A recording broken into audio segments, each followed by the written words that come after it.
ಇವತ್ತು ನನ್ನ ಜೊತೆ ಸ್ಟೂಡೆಂಟ್ ಇದ್ದಾರೆ 2025 ಉಡಾನ್ ಫೆಸ್ಟಿವಲ್ಗೆ. ಸೊ ಸ್ಟೂಡೆಂಟ್ ಹತ್ರ ಕೇಳೋಣ ಡಾಕ್ಟರ್ ಬರ್ತ್ ಸರ್ವಿಸ್ ಹೇಗಿದೆ, ಇವನ್ ಸ್ಟೂಡೆಂಟ್ ಯಾವ ಕಾಲೇಜಿಗೆ ಹೋಗ್ತಾ ಇದ್ದಾರೆ, ಇವನ್ ಯಾವ ಊರಿಂದ ಬಂದಿರೋದು ಅಂತ.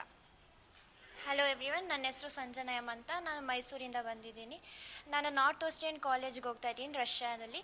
ನನಗೆ ಡಾಕ್ಟರ್ ಬರ್ತ್ ಪ್ರಿಫರೆನ್ಸ್ ನನ್ನ ಫ್ರೆಂಡಿಂದ ಗೊತ್ತಾಗಿದೆ ಆ್ಯಕ್ಚುಲಿ. ಅಲ್ಲಿಂದ ನಾನು ಮೈಸೂರಲ್ಲಿ ಪುನೀತ್ ಸರ್ ಮತ್ತು ಕ್ಯಾಲಿನ್ ಮ್ಯಾಮ್ ರಿಫರೆನ್ಸಿಂದ ಆ್ಯಕ್ಚುಲಿ ನಾನು ಬೆಂಗಳೂರಿಗೆ ಬಂದಿದ್ದು. ಆಮೇಲೆ ಇಲ್ಲಿ ಬಂದಾದಮೇಲೆ ಸುಬ್ರಹ್ಮಣ್ಯ ಸರ್ ಆಗಲಿ ಮತ್ತು ಪೂಜಾ ಮ್ಯಾಮ್ ಆಗಲಿ ಅವರಿಂದ ನನಗೆ ತುಂಬ ಇನ್ಫಾರ್ಮೇಷನ್ ಕಲೆಕ್ಟ್ ಆಯಿತು. ಅದರಿಂದನೇ ನಾನು ನಾರ್ತ್ ವೆಸ್ಟರ್ನ್ ಕಾಲೇಜು ಚೂಸ್ ಮಾಡಿದ್ದು.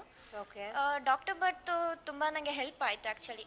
ಇಲ್ಲಿದ್ದ ನೀಟ್ ಎಕ್ಸಾಮಲ್ಲಿ ಅಷ್ಟೊಂದು ತುಂಬ ಟಫ್ ಇತ್ತು ಆ್ಯಕ್ಚುಲಿ, ಯಾರಿಗೂ ಅಷ್ಟೊಂದು ಸೀಟು ಸಿಗಲಿಲ್ಲ. ಇಲ್ಲಿ ಬಂದಾದಮೇಲೆ ಅಫೋರ್ಡಬಲ್ ಫೀಸಲ್ಲಿ ನನಗೆ ಅಷ್ಟು ಚೆನ್ನಾಗಿ ಕಾಲೇಜ್ ಸಿಕ್ಕಿದ್ದಕ್ಕೆ ಥ್ಯಾಂಕ್ಸ್ ಡಾಕ್ಟರ್ ಬರ್ತಿಗೆ. ಮತ್ತು ನಾನು ಅಲ್ಲಿ ಹೋಗಿ ತುಂಬ ಚೆನ್ನಾಗಿ ಓದ್ಕೊಂಡು ಬರ್ತೀನಿ. ನಾನು ಡಾಕ್ಟರ್ ಬರ್ಡ್ಗೆ ತುಂಬ ರಿಫರೆನ್ಸ್ ಕೊಡ್ತೀನಿ. ನೀವು ಇಲ್ಲಿ ಸೇರಿದ್ರೆ ತುಂಬ ಚೆನ್ನಾಗಿ ಡಾಕ್ಟರ್ ಆಗ್ತೀರಾ ಅಂತ ಒಂದು ಹೋಪಲ್ಲಿ ಹೇಳ್ತಾ ಇದ್ದೀನಿ. Thank you sir. ಹೇಗೆ ಅನಿಸ್ತಾ ಇದೆ, ಮಗಳಿಗೆ ಕಳಿಸ್ತಾ ಇದ್ದೀರಾ ಇವಾಗ ಹೊರಗಡೆ ಕಂಟ್ರಿಗೆ? ಕಳಿಸ್ತಾ ಇರೋದ್ರಿಂದ ತುಂಬಾ ಸಂತೋಷ ಆಗ್ತಾ ಇದೆ ಮೇಡಮ್. ಅವಳ ಕನಸು ಇದ್ದಿದ್ದು ಡಾಕ್ಟರ್ ಆಗ್ಲೇಬೇಕು ಅನ್ನೋ ಒಂದು ಕನಸೇ ಅವಳದು. ನಾನು ಬೇರೆ ಯಾವುದೇ ಇದು ಮಾಡೋಕ್ಕಾಗಲ್ಲ, ನಾನು ಡಾಕ್ಟರ್ ಆಗ್ಲೇಬೇಕು ಅಂತ ಫಸ್ಟ್ ಇಂದಾನು ಅವಳು ಆಸೆ ಪಟ್ಟಿದ್ಲು. ಅದೇ ತರ ನಾವು ಅವಳಿಗೆ ಫುಲ್ ಪ್ರಿಫರೆನ್ಸ್ ಕೊಟ್ಟು ಅವಳಿಗೆ ಒಂದು ಹೋಪ್ ಬರಲಿ ಅನ್ನೋ ಒಂದು ಇದರಲ್ಲಿ ನಾವು ಇದು ಮಾಡಿದ್ದೀವಿ. ನೆಕ್ಸ್ಟು ಅವಳು ಡಾಕ್ಟರ್ ಆಗಬೇಕು ಅನ್ನೋದು ನಮ್ಮ ಆಸೆನೂ. ಅವಳು ಅದೇ ಥರ ಕಷ್ಟಪಟ್ಟು ಡಾಕ್ಟರ್ ಆಗಬೇಕು ಅಂತ ಅವಳಲ್ಲೂ ಇದ್ದರೆ ಖಂಡಿತವಾಗ್ಲೂ ಡಾಕ್ಟರ್ ಆಗ್ಬೋದು, ಏನೂ ತೊಂದರೆ ಏನಿಲ್ಲ. ಇಲ್ಲಿಂದ ಒಳ್ಳೇದಾಗಿದೆ. ನೆಕ್ಸ್ಟು ಬರೋ ಕಮಿಂಗ್ ಸ್ಟೂಡೆಂಟ್ಸ್ಗೂ ಒಳ್ಳೇದಾಗಬೇಕು ಅನ್ನೋದೇ ನಮ್ಮ ಆಸೆ.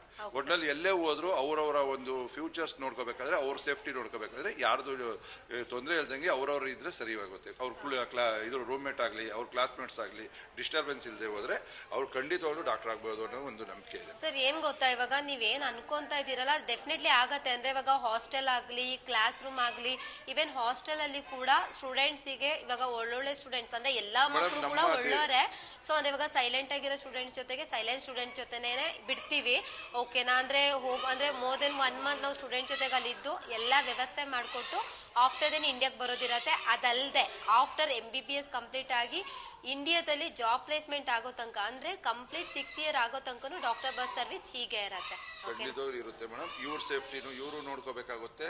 ಮತ್ತೆ ಏನಪ್ಪ ಅಂದರೆ ಎಲ್ಲೇ ಹೋದ್ರು ನಮ್ಮ ಇಂಡಿಯನ್ ಅಷ್ಟು ಟೈಮ್ಲೆಸ್ ಆಗಿ ಹೋಗಂಗಿಲ್ಲ. ಅಲ್ಲಿ ಒಂದು ಪರ್ಟಿಕ್ಯುಲರ್ ಟೈಮ್ ಅಂದರೆ ಟೈಮ್ಗೆ ರೀಚ್ ಆದರೆ ಎಲ್ಲಾದರೂ ಒಳ್ಳೇದಾಗುತ್ತೆ. ಅಲ್ಲಿಂದ ಒಂದು ಒಳ್ಳೆ ಪಾಠ ಕಲ್ತಂಗೆ ಆಗುತ್ತೆ ಡೆಫಿನೆಟ್ಲಿ.